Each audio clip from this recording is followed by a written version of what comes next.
Vlog से मुमताज़ बुखारी आया। ही जै कमरे में बीठो आया वो कन्हैयालाल कॉटेज जो है। बाहर जा मंजर तो तव्हांखे ॾेखारियूं था, पर ही उनजो हिकिड़ो कमरो है कन्हैयालाल कॉटेज जी हिकिड़ी मंज़िल जो। उन में अंदर मथे 12 दरी भी है। अंदर की खूबसूरती है, बाहर की खूबसूरती बाहर हली तव्हांखे पसाईंदासीं।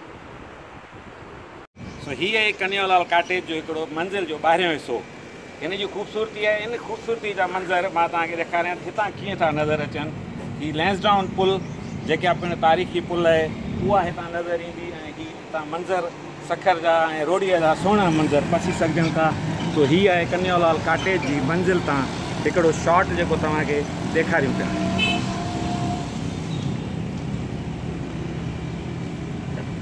कॉटेज जी हिन बिल्डिंग में सफ़ा मथे हलिजे थो। पोइ मथे जेको हुनजो आख़िरी हिसो आहे जेकी 12 दरी सरबी आहे उन में ॾिसूं था तो तव्हां सखर जा ही मंज़र कीअं था अचनि।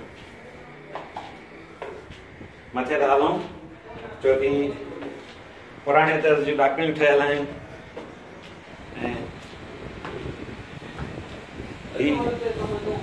ही आहे उहा 12 दरी सखर जी 12 दरी कन्हैयालाल कॉटेज जी जितां ही सखर है। तो ही है सखर ऐं रोड़ी ही लैंसडाउन पुल।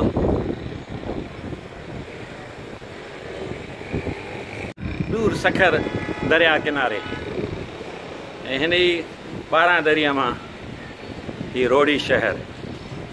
सो ही है कन्हैयालाल कॉटेज जी बिल्डिंग जितां सखर जी ऐं रोड़ीअ जी सूंहं पसबी आहे।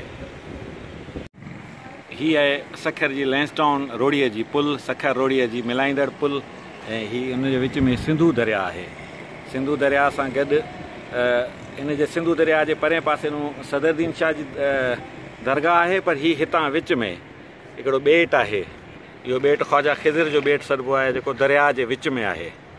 सो ही सिंधु दरिया जा हितां नज़ारा भी हिन जेकी माड़ी आहे कन्हैयालाल कॉटेज जो तव्हां पसी सघजनि था। ही इंतिहाई ख़ूबसूरत माड़ी ठहियल आहे जंहिंजी 12 दरी आहे। हिते आख़िरी ही हिसो आहे हुनजो।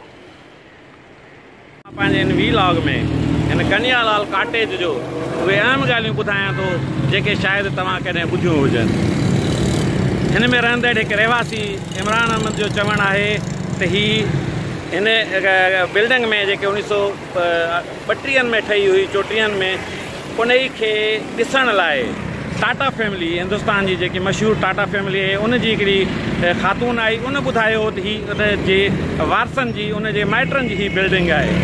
हिकिड़ो ॿी अहम ॻाल्हि इहा आहे कन्हैयालाल कॉटेज जो ही मुख्य दरवाज़ो ॾाढी सूंहं भरियो आहे। इन खां सवाइ इन जो पुठिएं पासे खां ही दरवाज़ो आहे जितां अॼुकल्ह माण्हू अच वञ कनि था जेके रहाइश पज़ीर आहिनि। ही उन जी उहा ख़ूबसूरती जेका हाणे तारुनि में गुम थी वञे पई। हिन में हिन बिल्डिंग जा नौकर रहंदा हुआ।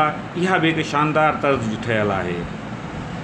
कुशादी छित ते हवादार माण्हुनि लाइ छा न ख़ूबसूरत मंज़र पेश कंदी आहे जितां तव्हां सखर जी ऐं रोड़ीअ जी लैंसडाउन पुल ॾिसी सघो था। सो हीअ रोड़ीअ जी निशानी आहे जेका अॼु बि मौजूदु आहे अॼोके वीलॉग में।